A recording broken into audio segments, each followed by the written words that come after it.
Hello, I'd like to welcome you all to our 6th webinar in our Procurement to Partnership Toolkit series. We're really excited today because we're going to be looking at social investment and how social investment can help commissioners and public authorities work with social enterprises and charities to improve outcomes and get better services for people and communities.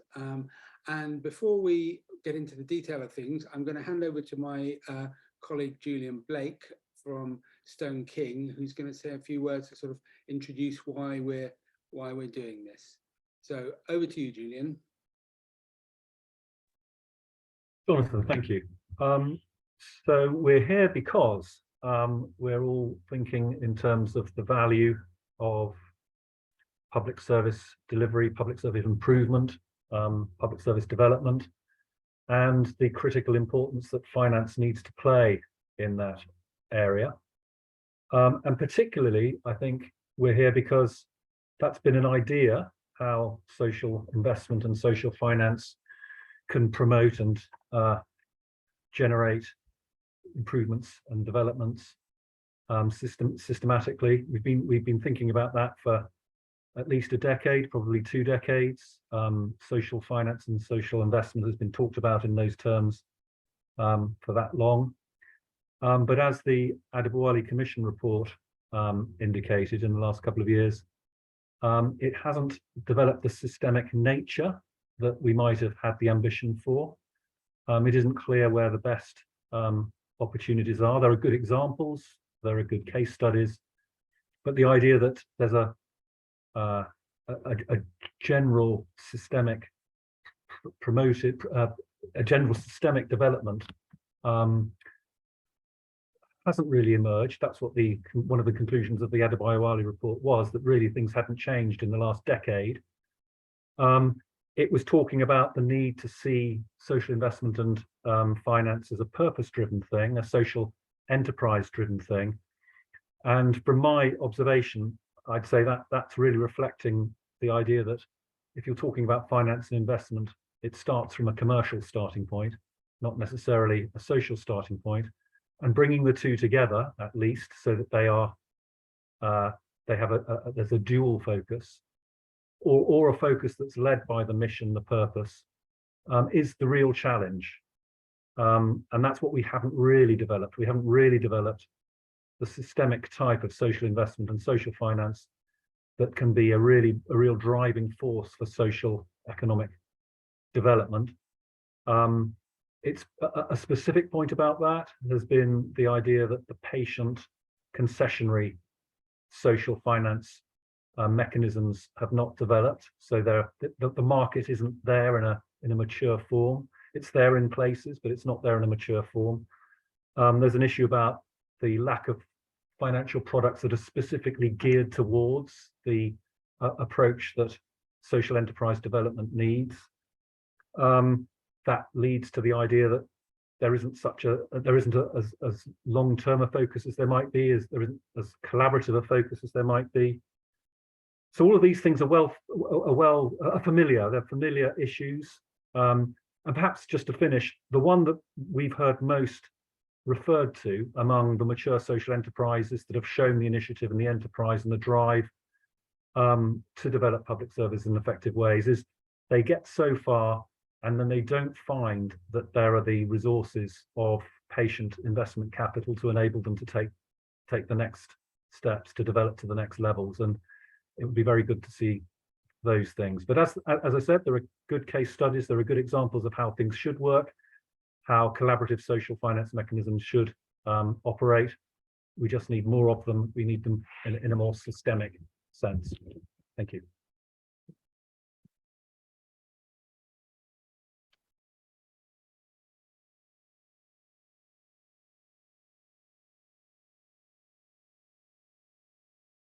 Jonathan, you're mute. Sorry, here we go. Thank you very much, Julian. Now I'd like to hand over to Tej Dhami, who's the Managing Director of the Change Coefficient. And Tej is just going to really sort of set the scene about social investment and some of the positive things and ways that it can help. So over to you, Tej. Thank you very much, Jonathan, and thank you, Julian, for that introduction. I'm really kind of setting almost the theoretical scene of what social investment is, what it can do, and how you can engage with it. We've only got 10 minutes, so Julian raised lots of really interesting points about how the market's working and how it can improve, and lots of us are working to improve things, but I want to just take it back to the kind of the basics today. So there's 3 things that I'm going to share with you guys. The first is, what is social investment? The second is, how can it support commissioners? And the third is, how can commissioners attract more social investment into their localities? So we start with the first one, what is social investment? Simply put, it is investment that targets both a financial and a social return. So people putting money into social investors will want them to report on how much money they've made, but also the social impact they've supported or created. Now, the investor's ability to focus on the social impact and to provide some of that more concessionary, patient, risk-tolerant capital will be driven by the investors into those funds and the returns they're looking for. And that's one of the big sort of constraints of the market, is how much commercial capital is there and how much more blended type capital is there, that the sort of which that Access Fund provides. So given the kind of balance of those two things, the financial and social returns, there's a range of things that social investors can do. So as a minimum, there is a focus on social impact. So when they are making an investment, they're not just looking at the commercial dynamics, they're looking at the social impact. That's the absolute bare minimum that every social investor will do. The second thing that most social investors will do is they will have a sensitivity to the operating conditions of social enterprises, because they are investing exclusively in organizations that deliver impact.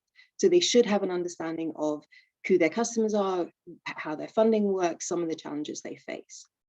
At the more progressive end, you see, kind of more focused design around how to accelerate the impact of the investees.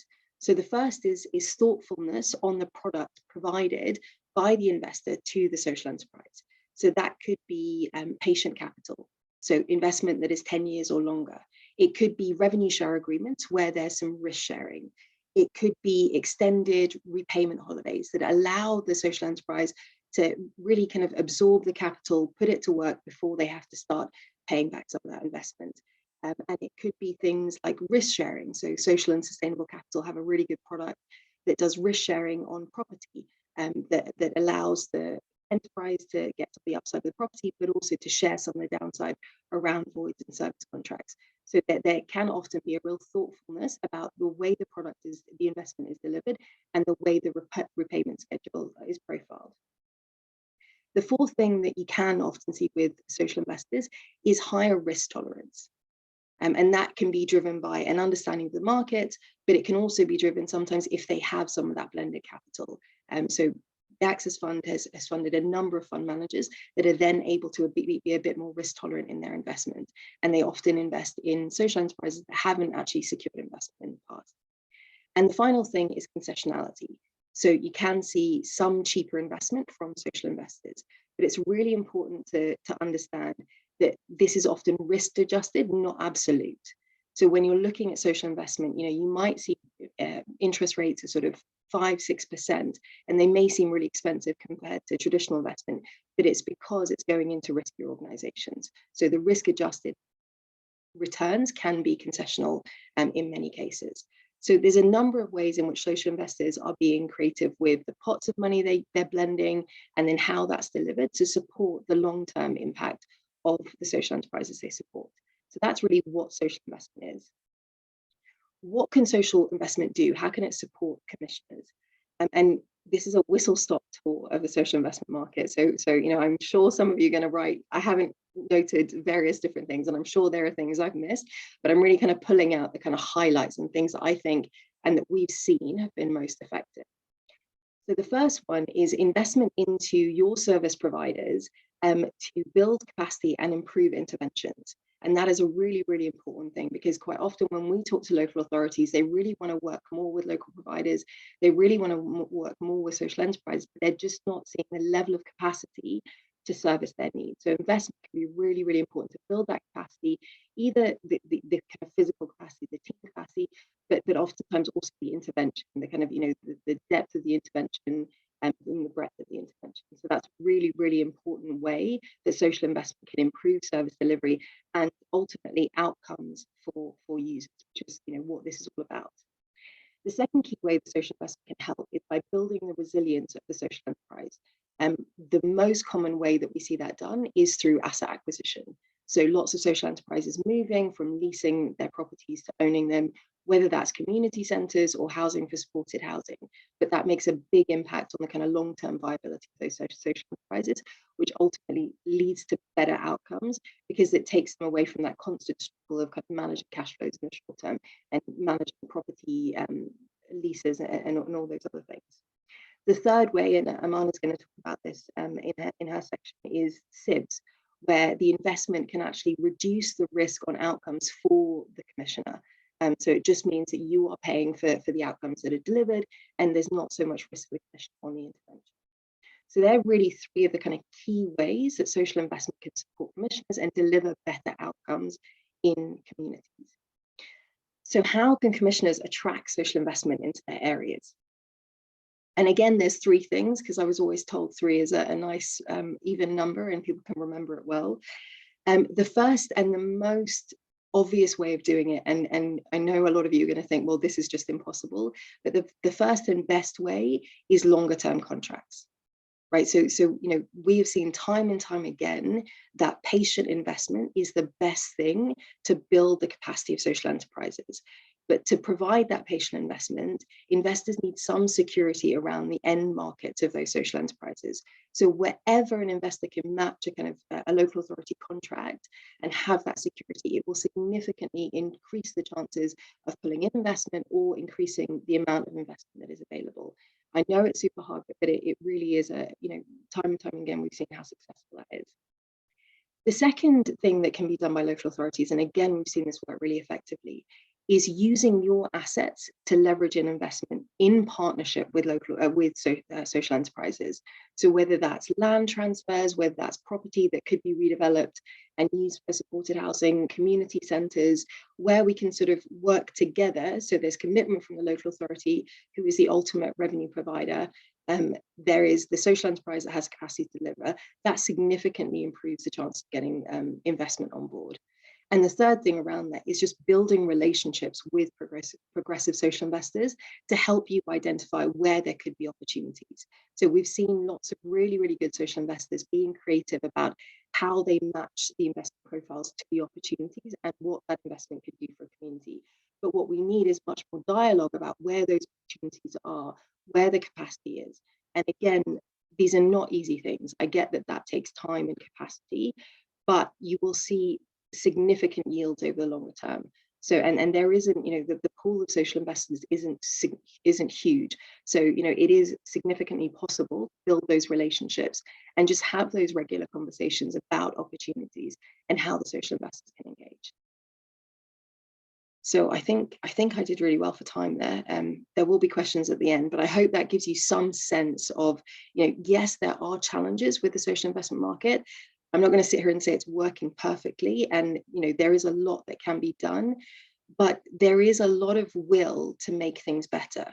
There is a lot of will to kind of to create products that genuinely deliver long-term impact, and that is both improving the resilience, the capacity, and the capability of the social enterprise funded and their balance sheet, but also ultimately improving services to service users. So, that commitment is clear. The biggest challenge that we see within the sort of social investment market is honestly a lack of understanding about the limitations that each of the stakeholders have imposed on them. So, social investors will have a returns target that they need to meet. And so one of the most important things when you're engaging with different social investors is to understand what it is that they can do and what it is that they can't do. Because that will save a huge amount of time and lead to much more efficient partnership building. Thank you, Tej, and you did brilliantly, I think, in terms of getting over a very clear overview of what social investment is and how it can support commissioners. I think what we want to do now is to actually move and look to a couple of case studies where we can really see how investment coming in can make a difference to the way things are operating. And we're going to start by looking at Rotherham, and I'm really glad that Jacqui Clark, who is Head of Prevention and Intervention within the Strategic Commissioning in Rotherham's Adult Social Care, and Jacqui's going to share the experience from there. So over to you, Jacqui. Thank you, Jonathan. It's nice to be here. Thank you for the invitation. Our experience in Rotherham was about taking advantage of some opportunities that were presented to us. Nothing was planned.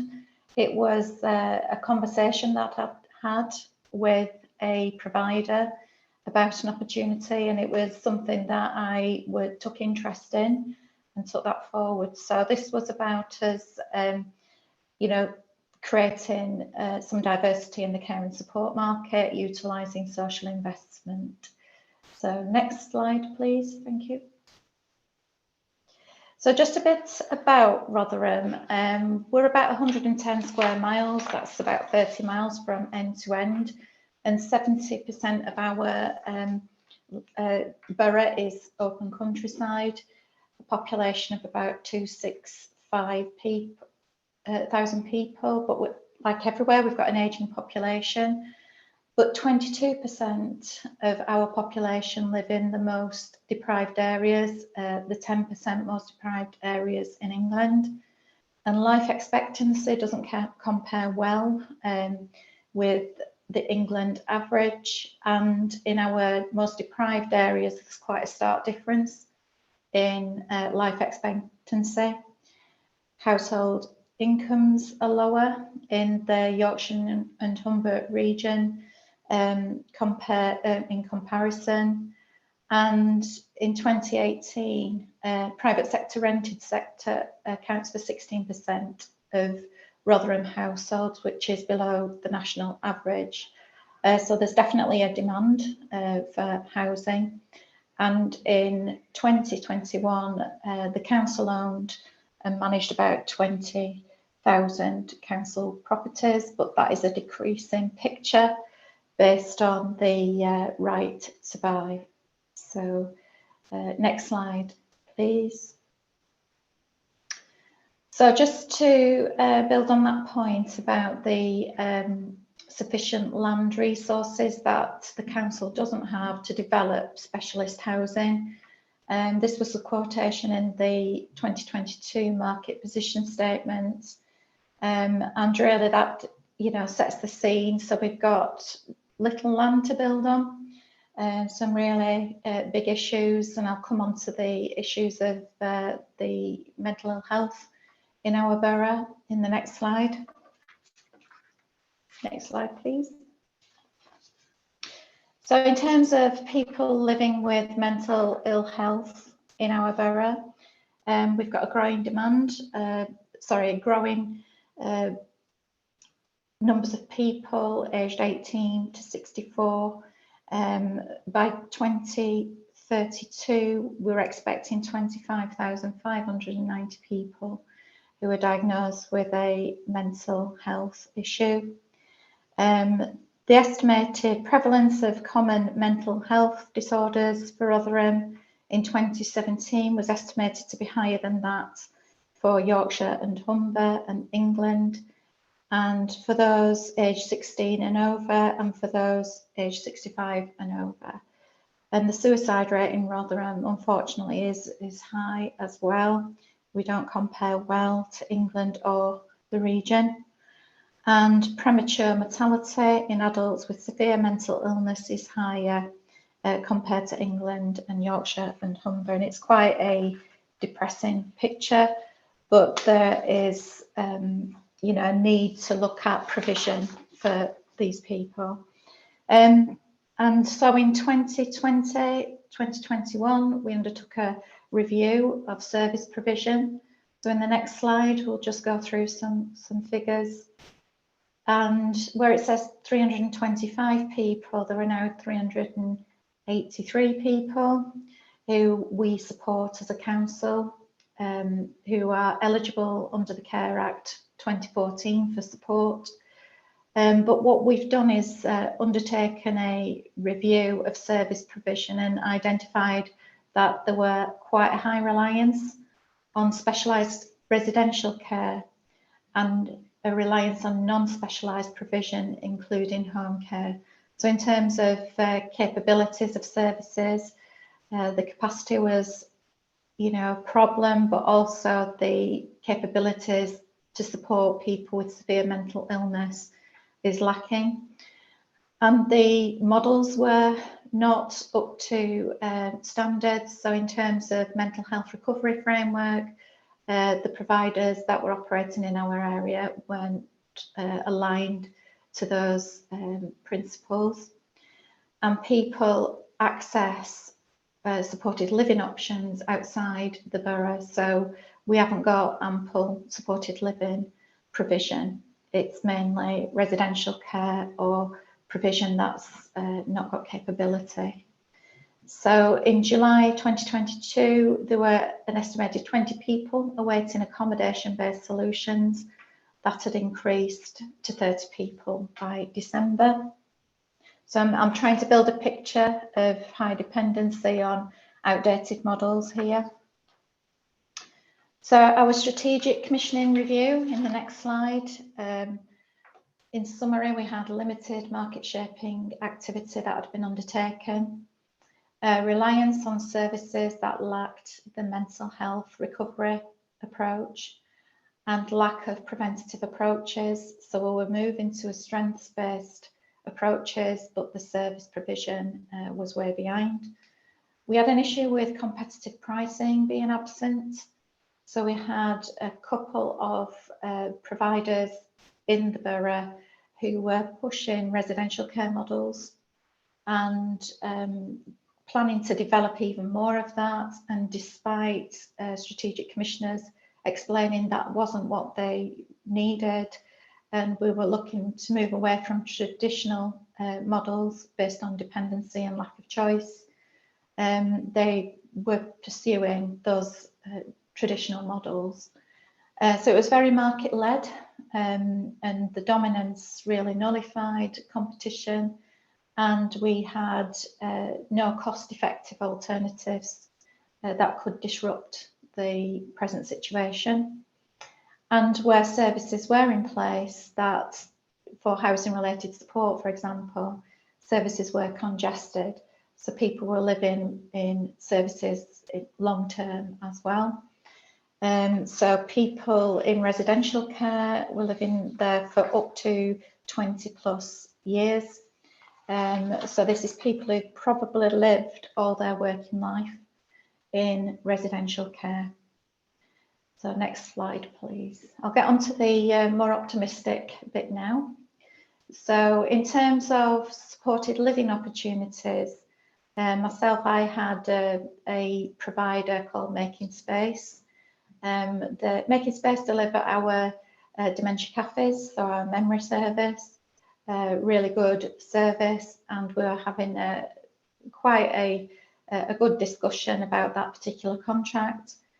And the proposal then was made by Making Space that they were in discussion with SASC, a Social and Sustainable Capital Housing Fund, and they wanted to support Rotherham, and they proposed that a £1.5 million investment be made to Rotherham. And that would mean that Making Space would purchase properties to convert into supported living, and they would be supporting us to meet as yet unmet housing need. The fund was for purchasing properties on the open market for adaptation rather than new build. And we, were ecstatic that this was an opportunity for myself. It was something I hadn't even thought of before, and it was very opportunistic, but we went with it.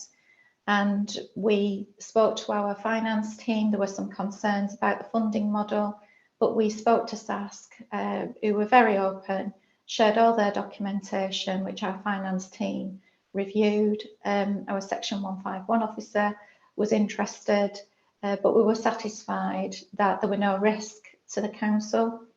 We felt there were no reputational risk either, and therefore we were happy to pursue an option with Making Space and SASC.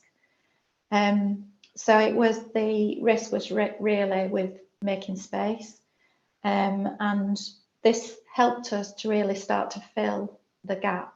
But what we needed to do as well was make sure that we were compliant with procurement law, and we entered into a co-production and a commissioning cycle to produce a flexible purchasing system to make sure that we could have opportunities, competitive opportunities for the wider market. So that went on in the background, and we are out at the moment with the flexible purchasing system, and lot 1 is a tendered out supported living providers to enter into an agreement with us.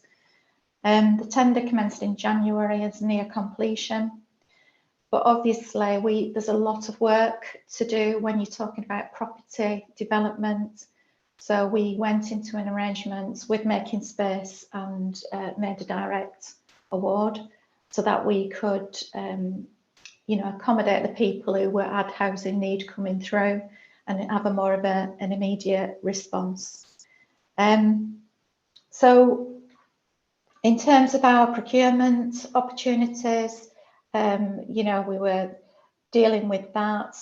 With Making Space, we started to work with them, and we've purchased our first property.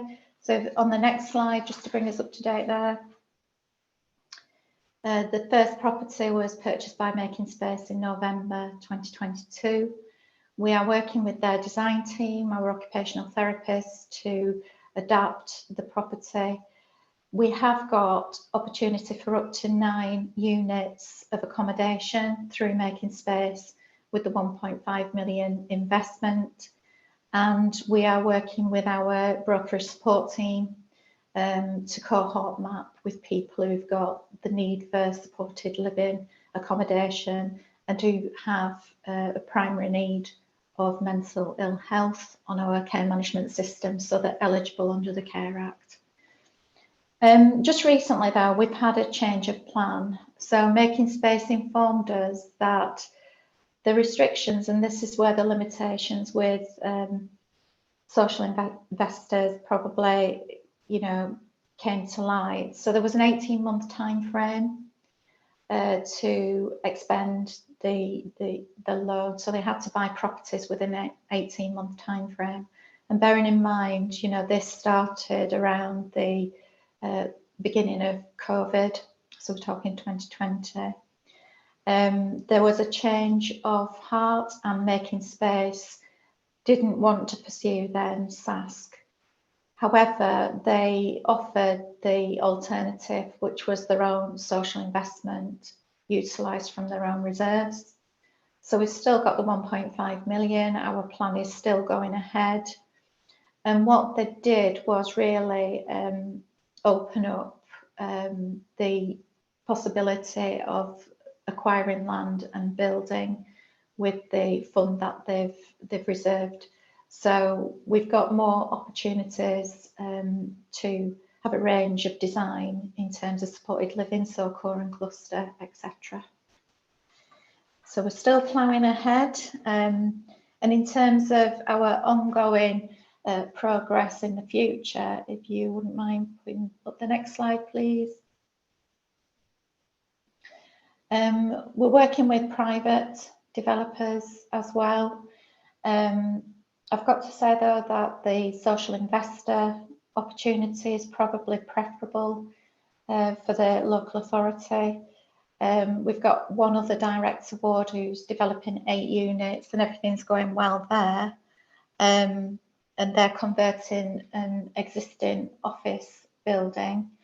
But future arrangements through community services, mental health recovery, flexible purchasing system may open up opportunity for more social investment, for us to work with social investors in a more planned way.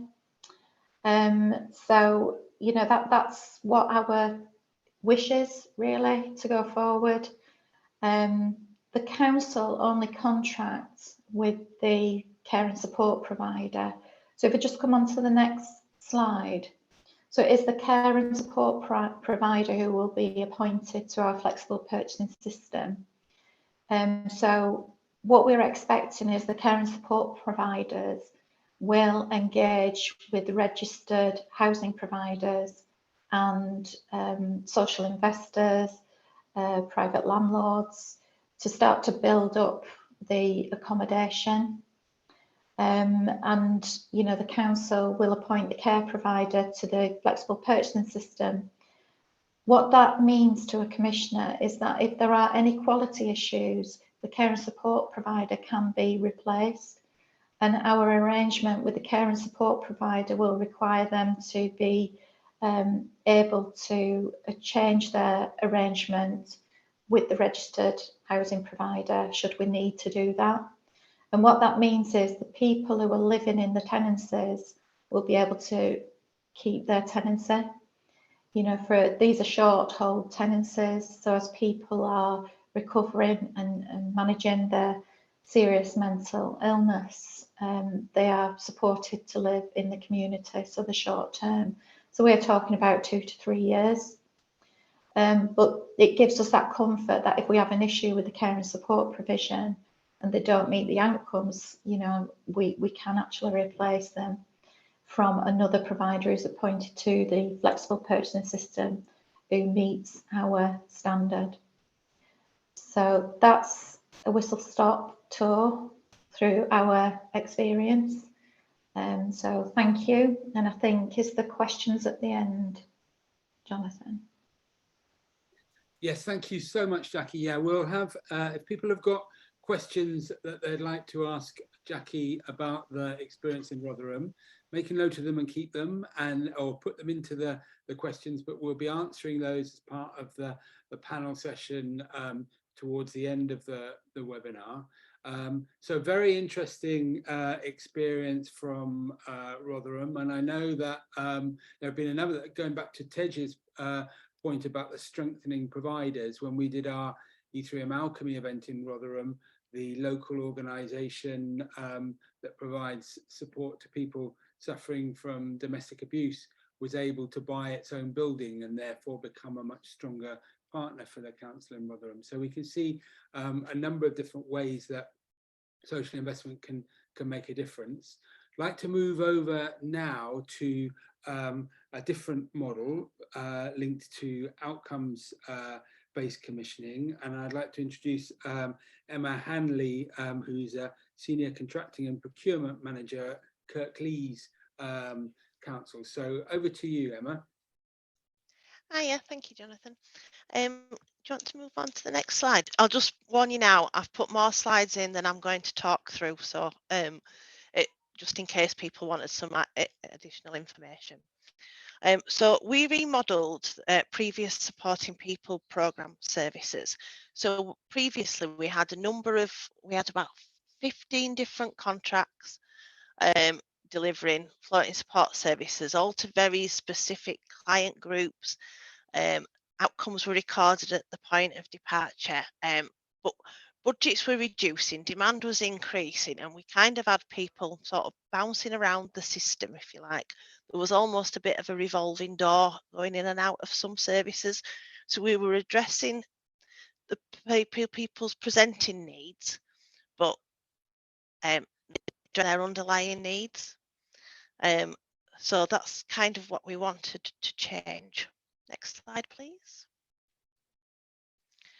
So we wanted to change the focus into really addressing those needs, because we were to prevent people's needs escalating, but also this demand failure of this revolving door. We wanted an opportunity to really develop services and be really flexible and creative about what approaches were taken. Next slide, please. So these were some of the operational drivers. We wanted to improve preventative and outcomes for the most vulnerable and chaotic, reduce the cost of more costly crisis intervention services, test new ways of commissioning drive innovation and provide a holistic, more inclusive service, we were still having people kind of falling through the net that didn't quite meet one person's criteria. So next slide, please. So we widened the scope of the definition of the people who we would wanted to capture. So it's mainly adults, but it is over the age of 16. So we do have some 16 and 17-year-olds within the service, although they're quite small in number. So it's those people who've got vulnerabilities, disabilities, issues or lifestyle factors that may impact on their ability to live independently and therefore may lead to an increased risk of homelessness. So they've usually got a complexity of issues, which means the impact across the public sector. The reason for widening that criteria was some of the people who were bouncing around the system didn't particularly have a label that you could apply to them. So people who had really poor literacy skills, for example, they were getting letters that they didn't understand, and therefore the first we knew about them was when they were turning up because the bailiffs were at the door to evict them because they hadn't understood. So next slide, please. So around the time we were looking at delivering on this, the government announced some funding called the Life Fund. So a key principle of the Life Chances funding was that it had to pay for outcomes.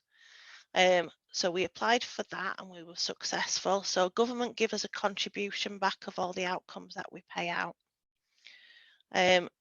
We very much wanted to see people. It was much more about what the outcomes that people wanted to achieve rather than the processes or the outputs or the specification that we'd previously have drafted. So that it was really innovative and person-centered. So it's what that person actually wants, and rather than what it's deemed a commissioner thinks that they should want. And the service has been running now since September 2019, and the funding runs till the March 2024. Through that was the requirement of the Life Chances Fund. So we had a good 4.5-5 years worth of funding to kind of go at. Next slide, please. So we've kind of got these 3 high-level outcomes, which are around entering or sustaining suitable accommodation, stability and well-being, and employment and learning. And under each one of those headings, there's almost like a menu of things. So which I've included a couple of case studies in the pack. I'm not going to go through those, but you'll be able to see that from looking at those, it is very tailorable to what somebody wants to achieve. So there's qualifications as well as maintaining tenancies. There's engaging with substance misuse services, those sorts of things. Next slide, please. So our model uses a social impact bond. So the social investor co-developed the programme with us. We went out to procurement to say, this is our idea. This is what we think we want. Does anyone want to work with us and bring your own money to put at risk to work with us to develop this? So the social impact bond then pays the service providers to deliver their services, and then as a commissioner, we only pay for successful outcomes that are achieved. And the idea being we gather intelligence about what works, as do the social investors, and it's very much more of a partnership approach. Next slide, please. So this is supposed to try and display our model. So with the bottom box, we've kind of got 8 delivery partners. So they're the voluntary sector organisations that KBOP, who are the social prime, which is a special purpose vehicle funded by Bridges Fund Management, who are our social investors. So we fund Kirklees Better Outcomes Partnership based on the outcomes that the delivery partners achieve, but they fund the delivery partners, if that makes sense. And then we get a contribution back from the Department of Digital, Culture, Media and Sport through the Life Chances Fund. Next slide, please.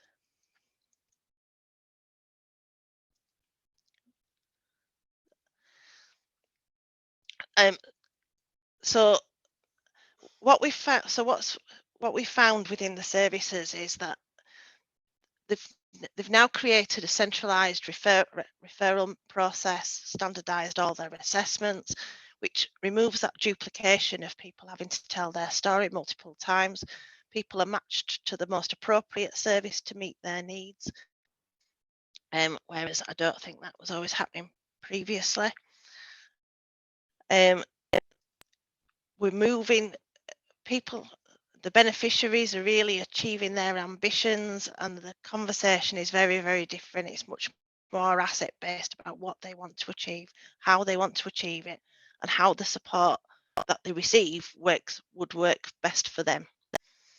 And then the KBOP Central team kind of very much share innovation and performance manage the delivery partners. But they also share a lot of intelligence and information about what's working and not working across the different partners to kind of build on some of that. They are constantly looking for opportunities as well to expand the model and deliver on various other programs that become available. So they're in discussions with probation, for example, about prison pathways, etc. Next slide, please. So well, these are the figures as at the 31st of March. So currently 4,807 people have commenced a service. 7,303 were referred, but that might be that some people have been triaged because they don't need the service, so they might have had their needs dealt with. That's particularly high because they created a helpline during COVID, so they got a lot of calls than they were expecting. But 4,382 people have achieved at least one outcome to date. 4,000, you can see those figures for yourself. But yeah, just a bit of an illustration really as to the progress to date. And then the next slide, please. These are some case studies. So you can skip the next 3 slides, I think. Just if anybody was interested, but you can kind of see how the outcomes claimed. Yeah. So this is a reflection of setting up a social impact fund with social investors. It was an awful lot of work. It was probably more complex than it needed to be, probably because there was a lot of lack of knowledge about what social investors were, how social impact bonds worked, internally within our own council as well, with some pretty senior managers getting the wrong end of the stick. And I think some of the language and terminology was a barrier, and it did take quite a considerable amount of time to do. Ours is the biggest social impact bond in Europe, and I'm quite glad it is, because I think if it was for quite a small amount, we'd have given up a long time ago. I think because of the money involved, it was worth it in the end. But yes, next slide, please. But reflecting on the benefits, the outcomes that have been achieved by individuals are just mind-blowing. The stories we're hearing back from service users are just so heartwarming. There's much of a greater focus on performance of providers, but also the accountability for the outcomes. And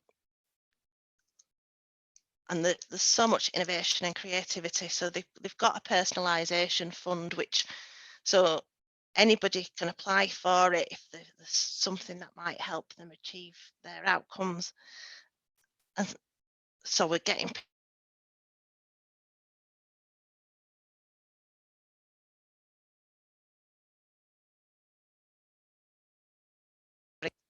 oh, sorry, did I mute myself? Sorry. Oops, I must have knocked Just anything. lost you there for a moment. If you could repeat that last bit, please, Emma. Where did you lose me? You've been on the innovation and creativity, and then you were just moving on from there. All right, okay. So they have a personalisation fund, so that's an opportunity to really problem solve and find personalised solutions for what works for each individual. And they've bought some really random, some really great things as well.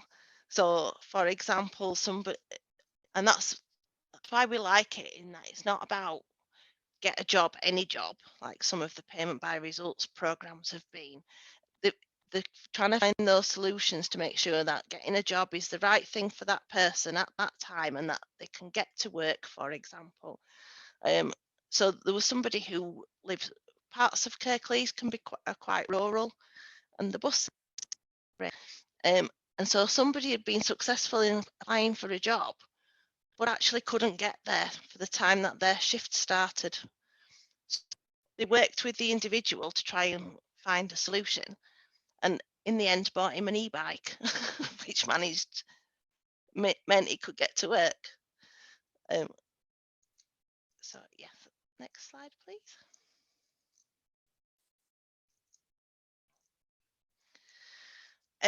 So people are being supported generally for longer, on average, but that doesn't necessarily mean they're getting the support all of the time.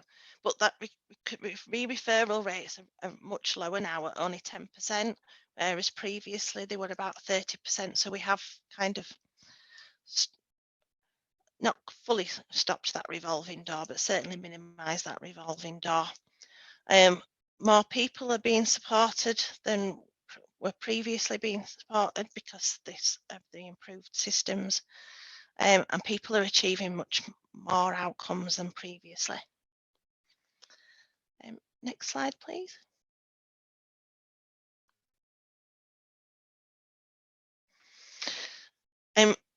So KBOP commissioned ATQ to look at the social impact and social value fiscal savings that we were expected to achieve as part of the Life Chances Fund, which is currently showing a net value of about £6.35 for every pound spent. Next slide, please.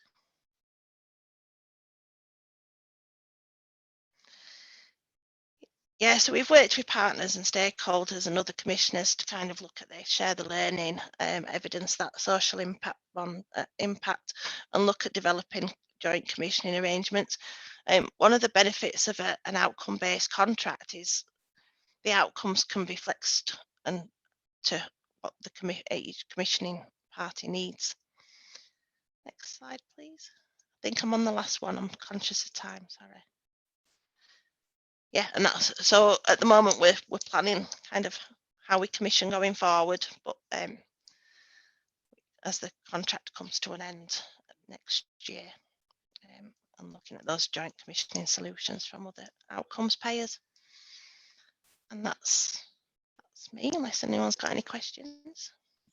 That's great. Thank you so much, Emma. And we will have some questions, but as part of the panel when we move on. And before we actually start the panel questions, I'm going to introduce two of our panelists who are going to share some of their insights and experience on a couple of different things, just to add to this kind of rich picture of how social enterprise, social investment can make a difference. And I'm going to start with Tamsin Eastwood, who's a partner at Stone King, about some of the learning on funding structures and how this relates. So over to you, Tamsin. Thank you very much, Jonathan, and good afternoon all. I just wanted to illustrate some of the structures that we've been involved in, which demonstrate some of the points that others have raised.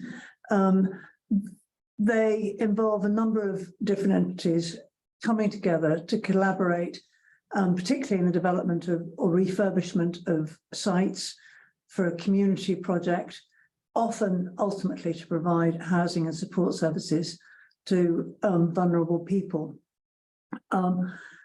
The structures vary, but they tend to have the same key ingredients. Firstly, the ultimate project tends to generate revenue that in turn supports the investment. There's normally a property involved, whether that provides housing, and as we heard, the advantages of giving security of tenure for the individuals who occupy those is of enormous benefit. All properties can be used to for other community projects such as sports facilities. And the existence of the property demonstrates asset strength, enhancing the balance sheet, again attractive to investors. The stakeholders tend to include local authorities, grant providers, the social investors, and the social and commercial lenders, all of them with a shared desire to deliver the chosen impact for targeted members of the community. Next slide, please, Caitlin. Okay, sorry, slides are in different order, which is throwing me slightly, but it doesn't matter. So this is an example of a community land trust where we were involved. Sorry, no, it wasn't. Residents, community developers. Thank you. Two of the examples I've got are residence funds, variations on a theme.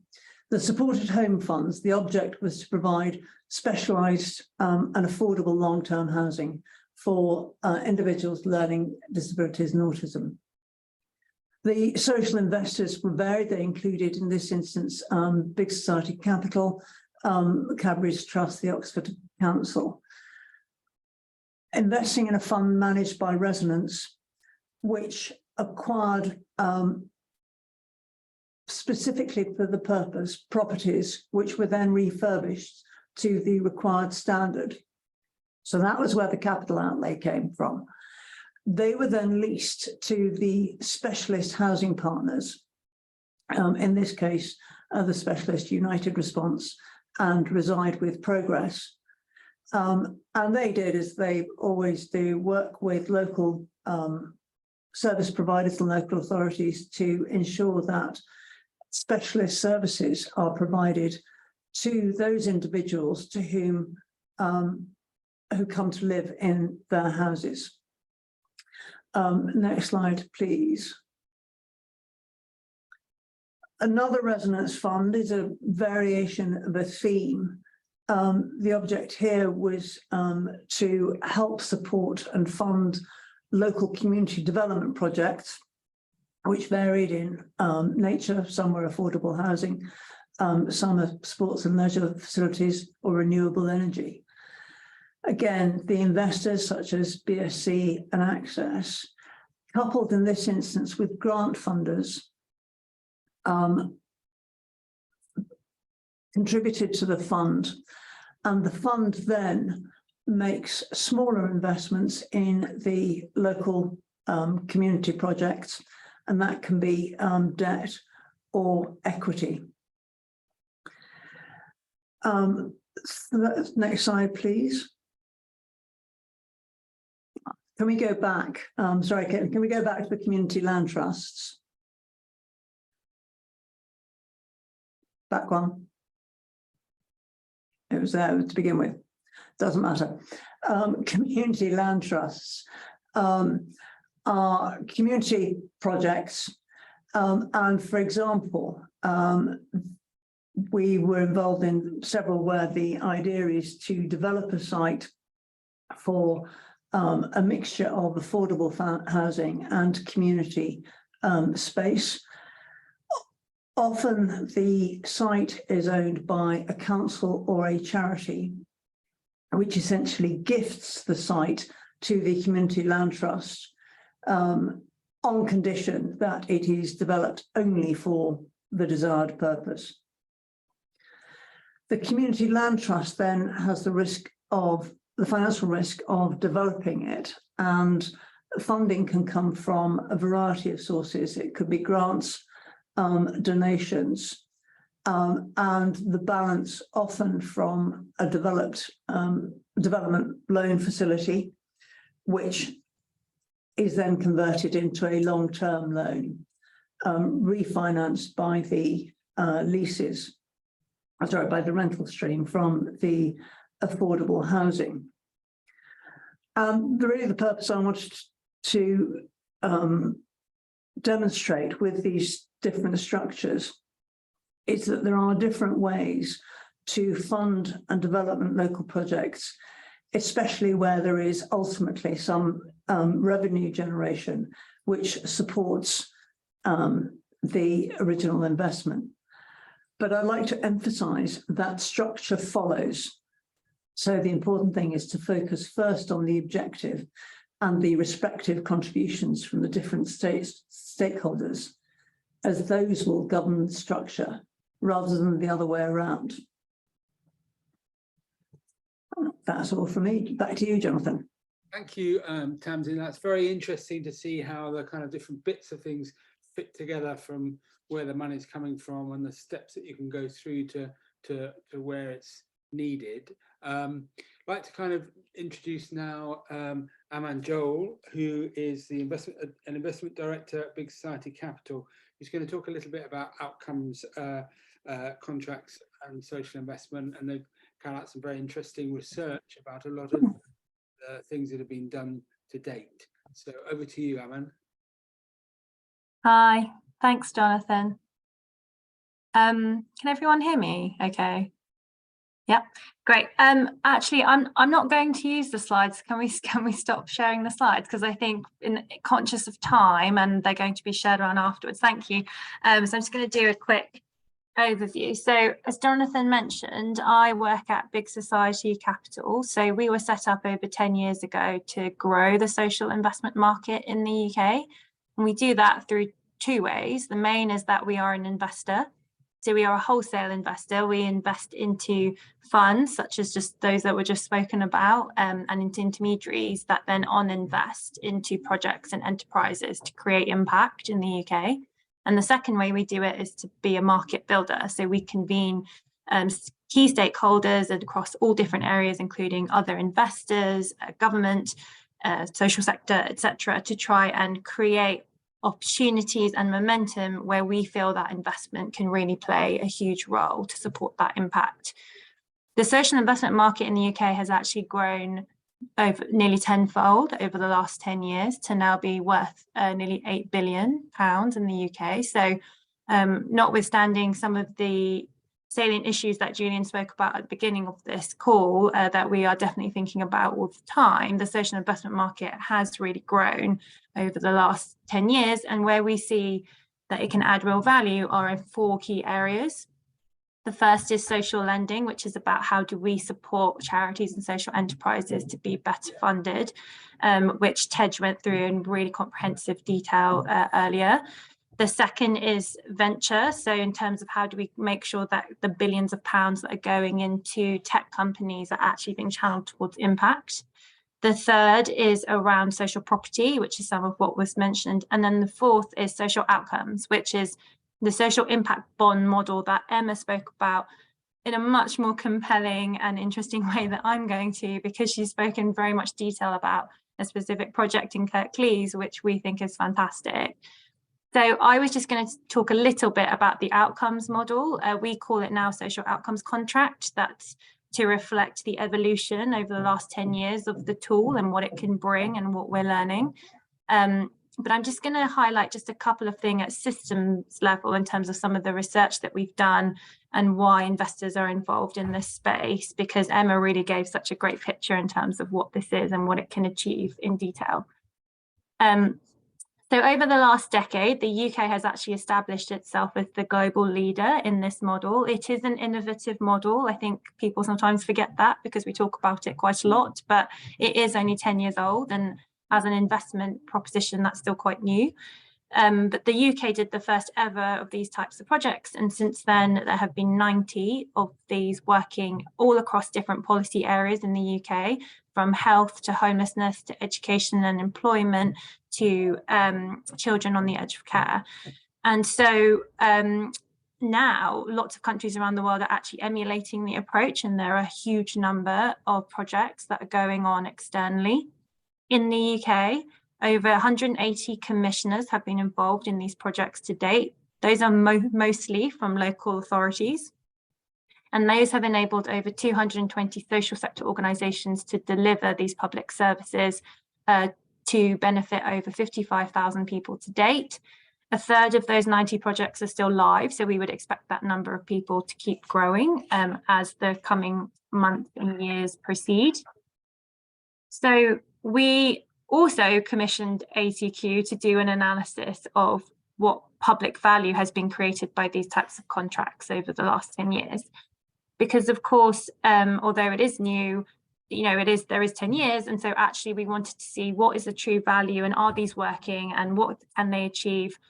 And so independent analysis that they undertook last year showed that on average, so of course it will differ by project, but on average, for every pound that government has spent to date, over £10.20 of public value has been created, of which nearly £3 is purely fiscal. So that's cost saved and avoided by government. So we were quite astounded by the effectiveness of that in terms of the results. The analysis was really done on a very conservative basis because we really wanted to ascertain true value and whether this is something that we should continue to evolve and support. And so what is it about the social outcomes contract model that can drive this type of effectiveness? It's the things that Emma was talking about. So, actually, when we're talking about tackling homelessness or children on the edge of care, etc., the problems that these contracts are tackling have one thing in common, that's complex issues and complex needs. And where traditional services might struggle to tailor services to individual needs, that's where we see that an outcomes approach can add a huge amount of value, because it enables collaboration across multiple service delivery providers. It enables flexible delivery, so complete flexibility in doing whatever works for that individual. And there's clear data and learning and accountability that's sort of inbuilt into the way that the project works. So in terms of social investment, I'm just going to touch on it really briefly. I'm conscious of time. It's just worth noting that social investment is not always required for a social outcomes contract. I think that's a misconception that sometimes is thrown out there.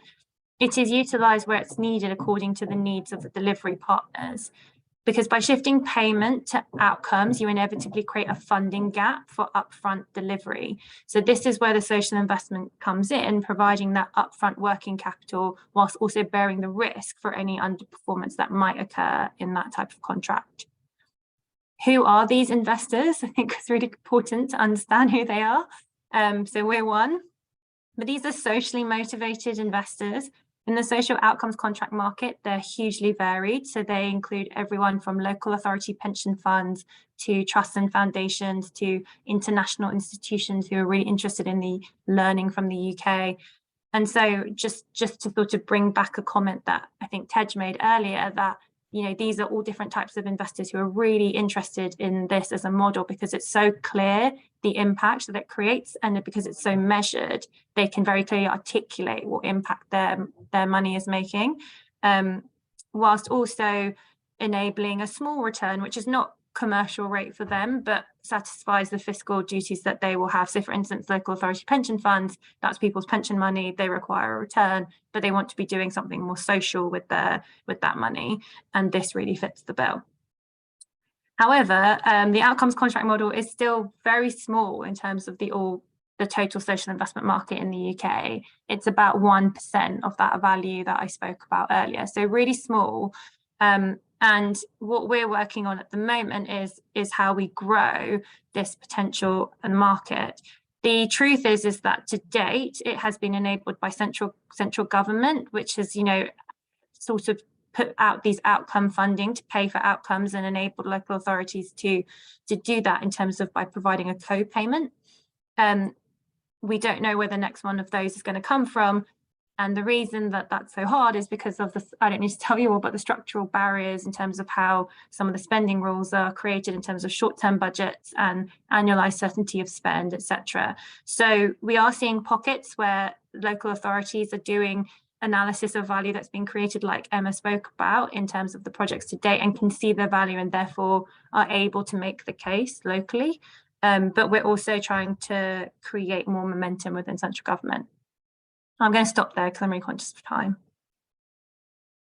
Thank you so much, Aman, and thank you to everyone who's spoken so far. I can't believe that we've raced through so much in just about an hour. And we're going to open things up to everyone on the panel now for questions. So if you are listening and you've got a question, now is the time to put it in. You've got the kind of Q&A function, so please do. And we're going to start. We've got a few questions actually from Maria Bell, who I think is from Wales. We've got a specific one for you, Emma, on the PayBox contract. Is it an alliance contract, or what kind of contract is it? And would you be able to share that?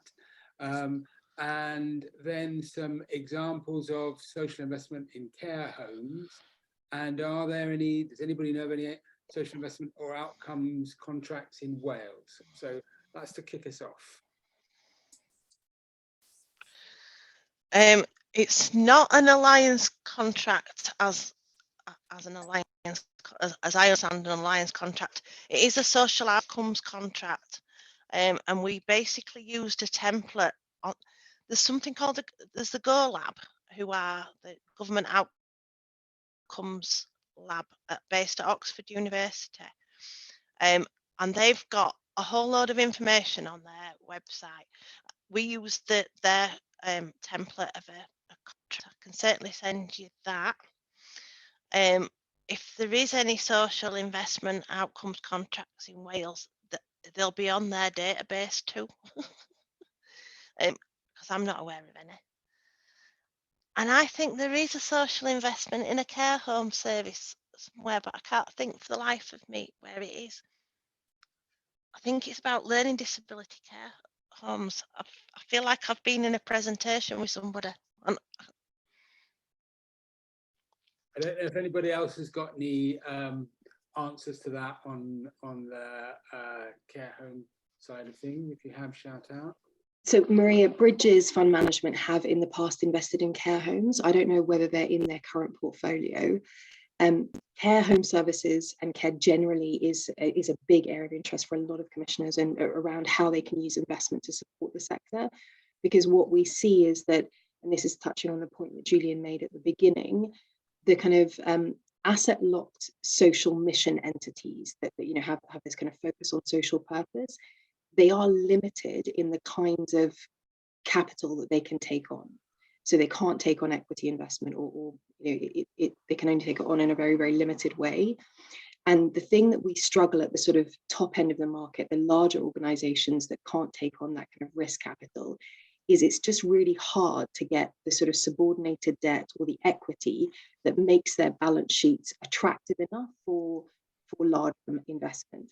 And we've seen that CDFIs are a really, really good example of this, where we've just not had enough of that risk capital to then attract more kind of traditional loan-based investment. So Fair for All Finance are doing a really good job in the consumer lending space at bringing some of that capital in. There's some really interesting developments around this. So Liverpool, for example, are looking at how you can use outcomes and attach outcomes to the investment, so that some of the investment could be repaid through the outcomes that are delivered by that provider to the local authority. So, there is some really interesting space, and we've got a report coming out soon on catalytic capital, which should address some of these issues. Now, the question is, where does some of the more concessionary money come from? That's always a big question with these things, but it is a very active area at the moment. But just in terms of your core question, bridges would be the one I can think of. Thanks, Tej. And Julian, you've got your hand up. Thank you. Yes, I'd just like to answer those questions in an indirect way by saying that the considerations of the investment and the considerations of the procurement and the considerations of the contract are all in legal principles, separate things, but I hasten to add, all need to come together in a totally coherent fashion. So the typical social investment set of contract arrangements, including the social impact bond arrangements that GoLab have documentation for, and there are other versions of those. They're all about bringing the three parties, typically the three parties, into effective collaboration, and that there's a contractual basis for that. There's a procurement related basis to that, but it's much more about commissioning than the mechanisms of procurement. And actually, the truth is, quite a lot of those contracts leave quite a lot to be desired in terms of the effective mechanisms of collaboration, because you start with these three parties need to come together and understand each other and work together. That takes you into commercial contract zone, but you really want to be working with the collaborative intentions and mechanisms and how they interrelate as well. So actually, a lot of the commercial models that exist could be refined to bring the purpose in better, to bring the collaboration in better, and to overall be more suitable for purpose. Thank you, Julian. Tej, do you want to come back then? Yeah, I was just going to say, Lisa's also asking for the GoLab info. We will add it to the procurement toolkit, because that has a huge database of SIBs, not just in this country, or outcomes contracts, not just in this country, but globally. There are lots, there's as Emma said, a lot of the design work that went into that first phase of the Life Chances Fund was intense. There was a very high failure rate from some of the early design work. So, anyone who is interested in some of these outcome contracts really should look at the contracts that have already been delivered, because we've got quite a strong evidence base, and there is a lot of data around, for example, cohort definition outcomes, making sure the outcomes are appropriate to ensure long-term impact, and that the system can't be gamed. So there is a huge wealth of information in there. So we will share that. And just on the alliance contracting, because it's come up again, you can tell when you're talking to commissioners, because contracting comes up a lot. I love it. With the social impact contracts that came out of the Life Chances, quite often you have that sort of top contract with one provider, and we saw a range of different providers there. So, for example, in Greater Manchester, it was actually two housing associations that had the contract with the local authority, then subcontracted to service providers. We've had service providers hold that contract, so it's not an alliance contract. It's typically with one party, and they're responsible for the subcontracting, depending on the geographic spread of that contract, the services required, and it also gives them flexibility to bring in providers or expand contracts through the life of that contract, exactly as Emma said, to ensure that they're delivering value and they're tweaking the services to wherever they've seen the maximum impact from the data, as Aman said as well. So it's typically held in one place. Thank you for that, Tej, and do keep your questions coming. There's a huge amount of brain power on this panel that you can tap into. I have got a question actually really for our commissioner colleagues.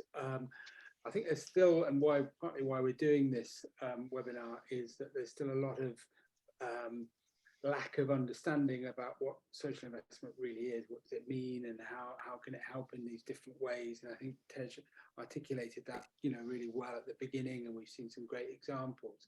But Jacqui and Emma, I think both of you talked about the getting colleagues to understand what this was about, and what's the kind of really difficult thing about that, and how do you get over it? Because I think that's, otherwise, if you can't do that, it's not going to go anywhere within a kind of local authority context. I think for the, the political aspect of a local government, it's about reputational damage.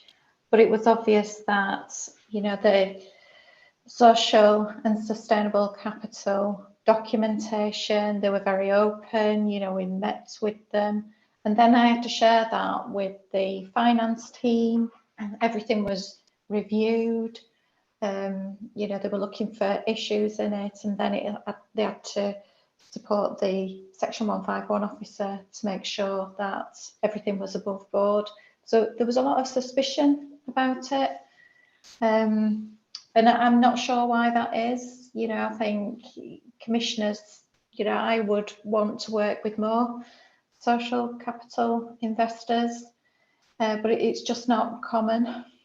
I think Emma's project is the exception to the rule, really.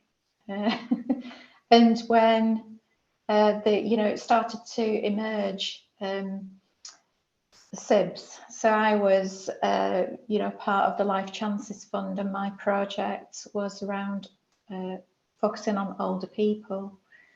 And of course, we didn't get I couldn't convince that there was going to be a return on the investment because of the nature of ageing, basically. So I think there's a lot of convincing to do, with people who make the decisions. Emma, do you have anything to add to that? From my perspective, Jacqui, there was a lot of suspicion. Them.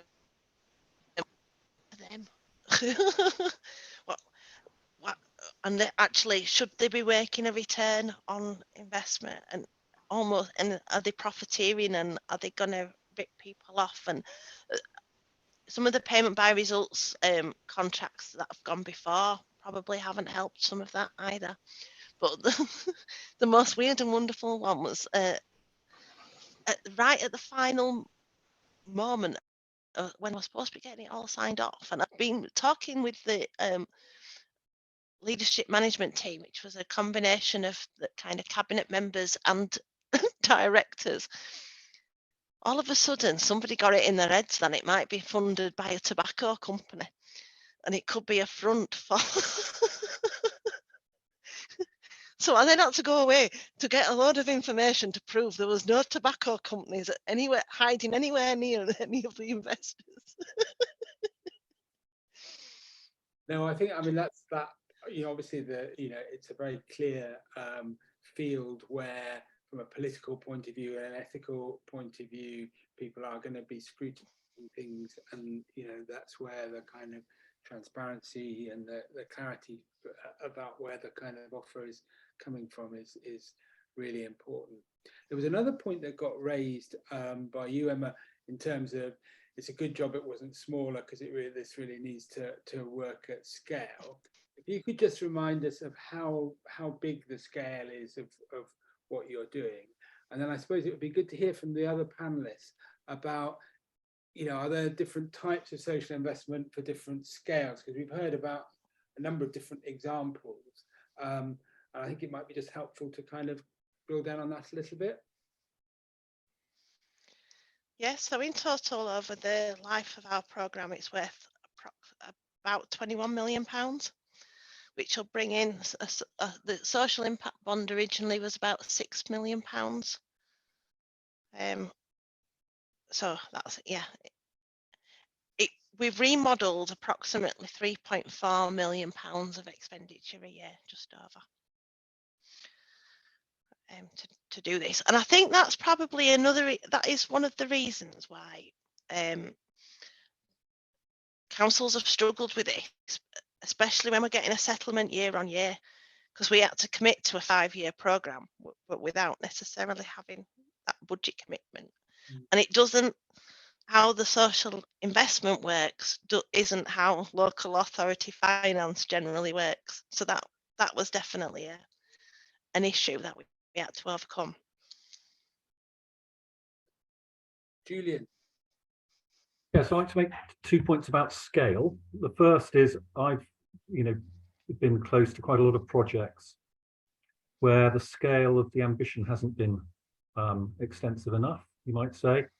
In other words, the focus has been on a relatively narrow time scale and an investment that's designed to achieve results within a relatively small time scale. And that's kind of, in a lot of cases, limiting. Because if it's a well-conceived project or program, and it's going to have genuine beneficial effect, they may not be realized directly in the short term, and it might be much more about investment in the pure sense of that word. It's investment over a longer term. So a longer term project, longer term investment progresses from more subsidized types of financing through to more sustainable types of financing over a period of time. It seems to me over and over again that those are the sorts of projects that would be most beneficial, and over again are the ones that fall down on these sorts of interdepartmental discussions that have been referenced, and illustrate why scale and ambition are very good things in terms of investment. And the other comment is perhaps tending in the opposite direction. I was listening to a podcast last week or the week before, when Donna Hall, who was the chief executive of Wigan and famously has done good things in public service delivery and development, was asked what her most the achievement she was most proud of was, or something along those lines. And she said, the thing I thought was I'm most proud of is producing the local community fund and devolving the decision making in relation to that community fund to the local community. So that's investment applied probably in quite a modest scale, relatively speaking, and therefore effective because of the way it's organized and the way it's funding, investment funding into a particular area, into a localized decision making process. Thank you, Julian. Do you have anything to add on to the scale or types side of things, Tej? So in commercial finance or kind of for-profit enterprise, there's a saying that it's much easier to raise 500 million than it is to raise £5,000, and it's just so true. That in that world, the more ambitious you are, the more excitement that you generate, and almost the easier it is to raise capital. I do say that in the context of interest rates being close to zero. So this is maybe a 1 year out of date comment, but that was something that for 10 years was very prevalent. Unfortunately, in the social sector, it's the exact opposite. It is much easier to raise smaller amounts of investment, and there are a lot more fund investors offering that kind of investment than it is to raise that large investment, which is why I think we've had a couple of questions about care homes. More capital intense businesses do struggle to raise the investment in this sector. And that is a combination of the sort of risk profile, as I said, the balance sheet, the availability of that risk tolerant capital. And it is something that a lot of people are working on, but it's definitely true in this sector that it's harder to raise more money. But on the plus side, because there will be negative, there is, for lots of small organisations, there are lots of really good opportunities out there. So as well as the investment, there are blended funds where you can get some of the investment as grant. There's also something called the Access Reach Fund, where small enterprises can get money to pay for support to put their investment case together.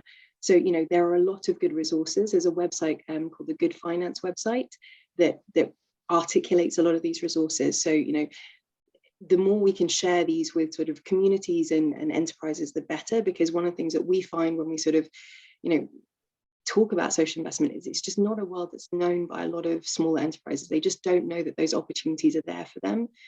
So definitely at the bottom end, there really is a lot of opportunity. Thanks, Tej. And there are a number of different kind of specialist organisations or specialist finance organisations, and it can be quite confusing to know kind of who does what and the types of finance that they provide. I know, Tamsin, you've worked with some of the specialist banks like Triodos Bank. Don't know if you've got anything to add there. I have. I mean, I agree with what Tej has just said. It's more difficult to raise a lot of money. And my experience has been when you have a number of different sorts of social funders, the criteria that they impose on their funding can also conflict with each other, particularly if you start extrapolating what if scenario. What if something were to go wrong? What if this were to happen? And that's where the complexity and the expense that Emma was referring to can kick in. So I think it's critical at the outset, not just to share what the ultimate goal is, but to understand where each funder's criteria is, where its money comes from, what is governing what sort of investment it can make, and how much flexibility it's got in order to ensure that the different strands work together rather than compete with each other. Yeah. And Tej, you wanted to come back? Sorry, I just always think of something when someone says something. There are really nice developments around this. So Big Issue Invest they're about to launch, I don't know if they've gone live already, Aman might know, a fund that BSE have put some money into that is a kind of single investment provider. So they will provide investment social enterprises across their capital structure. So rather than going to one investor for your subordinated and one for your senior, you can get everything from them, and they're doing much bigger investments. I think it's between 7 and kind of 15 million. So we are seeing some consolidation of the sector, that where we're getting kind of products that are much more tightly fitting to the market needs, because we've now got sort of 10-15 years of evidence and experience about what is needed and what's missing. So there are these really nice green shoots of very well targeted, very well designed products that are coming out there. So if any of you guys know larger projects, Big Issue Invest, that fund is definitely one that would be worth looking at. And I guess, Aman, I was going to just ask in terms of the, we've seen this kind of series of government initiatives where we've had things like the Life Chances Fund or other kind of outcomes-based things, and I guess that's been very important to help develop things and the kind of glue that holds things together. And I guess we're still in a development phase. So what you're kind of doing and the kind of going forward, and obviously we'll have an election in a year or so's time, but do you have any kind of sense of what might happen? I can't claim to know what's going to happen in the election, though. I don't think it's as a done deal as people are assuming, actually. But yeah, look, we just talking about the outcomes specifically piece. We're having a lot of conversations with the current government, but also with the opposition. There's a lot of interest. Thankfully, for the first time, we're seeing conversations re-emerge around public service reform that just haven't been there for the last few years, quite frankly. So that's one positive. There's been a lot of interest specifically from the opposition government about how to bring in, flexibility, how to make, more things more outcomes focused more generally. They're talking about this sort of office for better value for money of government spend, etc., but also just how to devolve power and decisions to local levels, which we think is absolutely key. So, I'd say one surprising thing we found is that actually, contrary to what we thought, where, politicians and policymakers were just dismissing this as too complicated, too expensive, too small, I suppose to the too small point, loads of them just haven't even heard of it, to be quite honest with you. And so in terms of how, we scale this, we're doing a lot of awareness building, a lot of sort of data analysis, sharing data, sharing that better at market level, sharing great examples like Emma and Kirklees, etc., to show where it can be done at a bigger scale and so forth, and really where it's tackling some issues that government are finding really hard to tackle, and local areas are finding really hard to tackle, because it's not the answer to everything, absolutely not. It's really not the answer to everything, but we think it's a really important tool that can add quite a lot of value. That's what we think, having really dug into it and really worked on it for a really long time. So some positive conversations. There was even an obscure line added into the most recent budget around outcomes. Still trying to extract what that actually is and how we got it put in, but I think it's being claimed by quite a lot of different places. So whether it actually gets spent is a different question. But yes, I don't need to tell anyone on this call that politics over the last few years has been particularly challenging and difficult. So that short-termism has been even more acute recently. So getting some longer term outlooks from government has been really challenging, and that's what we really need to really tackle some issues. And look, contrary to some of the other areas, the outcomes market is flooded with interest from investors. We have way more interest from investors than opportunities because, as I mentioned earlier, that's largely because it's deep impact stuff that they're really interested in. And because the payment is tied to the outcome and it's data driven, they can clearly articulate impact. We've got huge examples of investors having to cap funds and not being able to actually utilize what's available. So that's not the problem we have in that area. It's the commissioning side.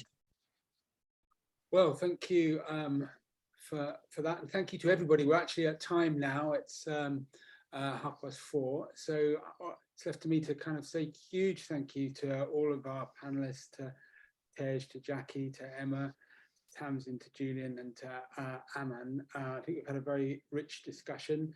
We're going to place a recording of the webinar onto the E3M website as part of the Procurement to Partnership Toolkit, and we'll be building up more resource there for people to be able to tap into.